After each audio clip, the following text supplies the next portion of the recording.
Bem, vamos agora conhecer um belíssimo projeto com a Rita Seara, que é o projeto Jardim das Memórias. Rita, bem, olha, é a verdadeira mulher tuga. Esta música que o esta música que o Elvio fez foi a pensar na Rita. Ai, que bom. Gostei imenso, gostei imenso. 10-0. Oh, Rita, este projeto, chamado Jardim das Memórias, é um projeto que é muito bonito, muito interessante, porque ele pretende exatamente isso, que as memórias não se apaguem nunca, certo? É exatamente isso, é exatamente Como é que isso. surgiu esta ideia? Então, esta ideia, como é que surgiu? Eu durante muitos anos fui advogada. Pois é isso, essa é a sua área de formação. É a minha área não é? de formação, mas senti que precisava de fazer alguma coisa mais alinhado comigo, com aquilo que eu gostava realmente e que tivesse um impacto mais profundo, humano mais profundo. E Não a barra tribunal. não a barra tribunal, embora eu tenha muito respeito e agradeço muito o tempo que tive na profissão e tudo o que aprendi, as competências também que adquiri. Até porque essas competências, corrigir-me-á se estiver errado, deram-lhe esta capacidade de ouvir o outro e de ir para além de Sim, e perceber, não é? Porque é sem isso que já vai dúvida. contar como é que funciona o projeto. Não, sem dúvida, até porque eu comecei a perceber que aquilo que eu gostava mais na minha profissão era ouvir as histórias das pessoas e conhecer as histórias, até porque trabalhei muitos anos com estrangeiros e então até eram culturas diferentes e pensei, de facto, não, eu preciso de fazer uma coisa, porque eu digo sempre isto, digo muitas vezes isto, aliás, que o tempo é o nosso bem mais precioso e as pessoas... Só que o desperdiçamos muitas vezes. Sim. Não, e é o nosso bem mais precioso e o tempo é escasso e as histórias das pessoas, nomeadamente da nossa família e da comunidade, não só a memória individual, a memória familiar, a memória coletiva, a memória das comunidades, vai desaparecer. E, portanto, este projeto é um bocadinho... Perpetuar essas memórias. Perpetuar essas memórias. Mas, em algum momento sentiu, por exemplo, a título pessoal, que houve memórias da sua família que se foram perdendo e que gostaria de as ter... Ou seja, gostaria que este projeto já existisse há muitos anos para agora poder conhecer as memórias da sua avó, bisavó, tetaravó e por aí fora? Não, sem dúvida. Uma das pessoas, eu acho que foi a inspiração também deste projeto, é a minha bisavó, que tomou conta, que viveu connosco em casa, com os meus pais e com os meus irmãos até eu ter 10 anos. E eu tenho imensas saudades dela, ela já morreu há muitos anos e eu penso, se eu pudesse ter um vídeo da minha bisavó, porque ela contava muitas histórias e percebi que nós conhecemos-nos através também das histórias da nossa família.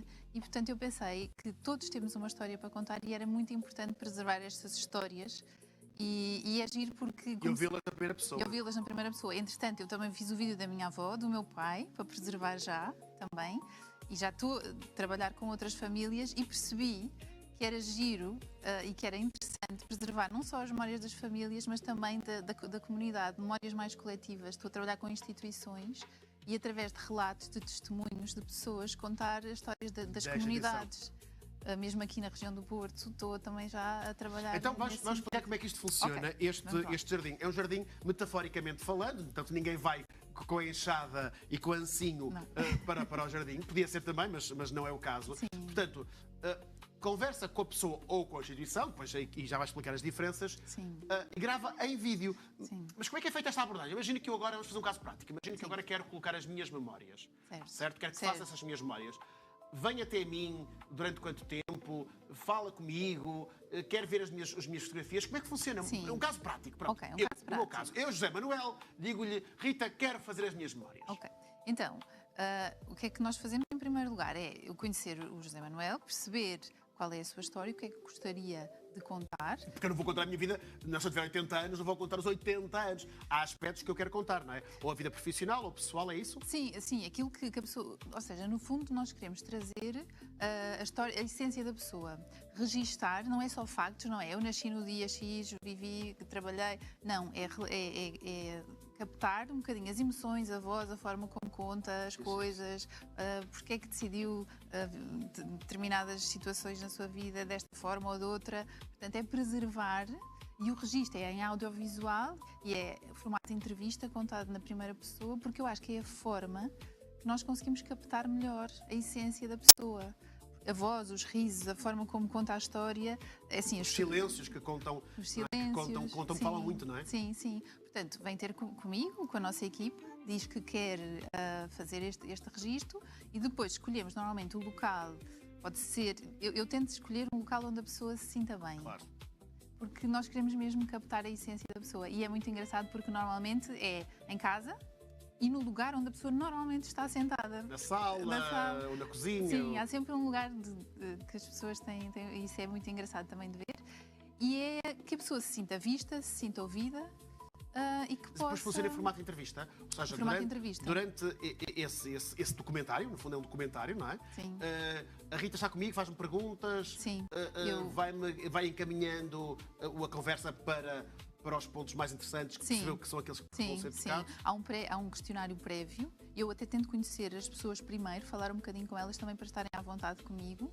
Depois crio o roteiro, crio o guião e depois vou fazendo as perguntas, mas obviamente também naturalmente coisas podem surgir que não estejam previstas. E depois, depois da entrevista, nós tentamos sempre captar em vídeo e em fotografia os bastidores, a casa, o sítio onde fazemos a entrevista e também inserimos fotografias antigas, música, tornar mesmo um pequeno documentário. A essência é sempre a entrevista e a pessoa, focada na pessoa, mas depois tentamos trazer um bocadinho também o ambiente da pessoa, as fotografias antigas. Isso é um documentário para ficar mais ou menos, ou seja, qual é que é o tempo médio? Porque haverá histórias, uns que é um bocadinho maior, mas a diferença nunca será muito grande. A média de duração do documentário é mais ou menos quanto tempo? Sim, depende muito também daquilo que o cliente contar, quiser também, mas se for a história de vida mais completa é 45 minutos, mas também, por exemplo, eu agora estou a trabalhar com algumas instituições em que fazemos um vídeo, captamos testemunhos de várias pessoas que contam a história da instituição através dos testemunhos e aí pode ser um vídeo de 15 minutos, porque é mais interativo, precisa de mais, ou seja, 30, 45 minutos é muito tempo, não é? Para as famílias é interessante essa história ficar preservada, mas para as instituições 15 minutos é suficiente. Porque no caso da instituição é mais para os outros todos verem e não tanto, ou seja, no caso da família é uma coisa, é como termos um álbum, não é? Portanto, é como quando vamos a casa de uns amigos que nos querem mostrar o álbum do casamento. Nós não achamos graça nenhuma, estamos ali a ver milhares de fotografias a ouvir do casamento, mas quem faz parte acha imensa graça. Sim. Quem é que habitualmente a procura? É o próprio que diz, eu quero que os meus descendentes possam ter este documento um dia e perceber a minha história de vida. É ao contrário, que são os familiares que o meu pai ou a minha mãe têm aqui uma história maravilhosa, o meu tio, e eu quero preservar esta história. Quem é que geralmente procura mais? Normalmente são as famílias, os netos, os filhos que querem preservar a história de um pai, de um avô, de tios, pronto. E eles aceitam? Eles aceitam. Facilmente. E é engraçado, porque às vezes estão um bocadinho reticentes e percebem, mas o que é isto? Televisão, câmaras, sim, não é? Mas depois adoram, porque se sentem de facto vistos e ouvidos e adoram e ficam a contar. Eu tenho uma história de uma senhora com 99 anos que ela ficou durante muito tempo sempre a falar a felicidade dela, não é? Poder ter partilhado a história dela é incrível. Depois também não me procuram, os próprios, mas gostam muito. Sabe o que é engraçado? Que nós, quando estávamos a preparar o programa, uma colega nossa dizia assim, este projeto é tão giro, gostava tanto de ter os meus avós, porque sei que um dia, nós sabemos todos que um dia vamos deixar de ter este familiar, e são estas histórias que nós vamos ver, e lá está. Ser escrito é muito bonito, mas ver uma fotografia também é muito bonita, mas na primeira pessoa ouvir a voz, as inflexões das palavras, a história, a ternura, a emoção ou a comoção enquanto se conta. Isto é uma coisa que é única, não é? Portanto, é um registro único para o resto da vida, não é? Sim, é isso mesmo. Rita, então diga uma coisa, para terminarmos também, quem quiser saber como é que isto funciona, quem quiser ver, até porque tem um site onde se consegue ver exemplos de como é que funciona e contactá-la, como é que pode fazer? Pode fazer através do nosso site, nós temos o formulário. Chama-se Jardim das Memórias, não é? www.jardindasmemorias.pt. Tem um formulário de contacto. Também estamos nas redes sociais, Instagram, Facebook, LinkedIn, portanto qualquer plataforma conseguem. Eu penso que chegam facilmente a mim. Não há muitos jardins das memórias. Não há muitos jardins das memórias. Não, e queria só dizer uma coisa. Eu terei mesmo todo o gosto em contar a história de... Toda a gente tem histórias para contar e muitas vezes as pessoas pensam, ou por ser famoso, ou por ter feito alguma coisa importante. Não, é mentira. É mentira.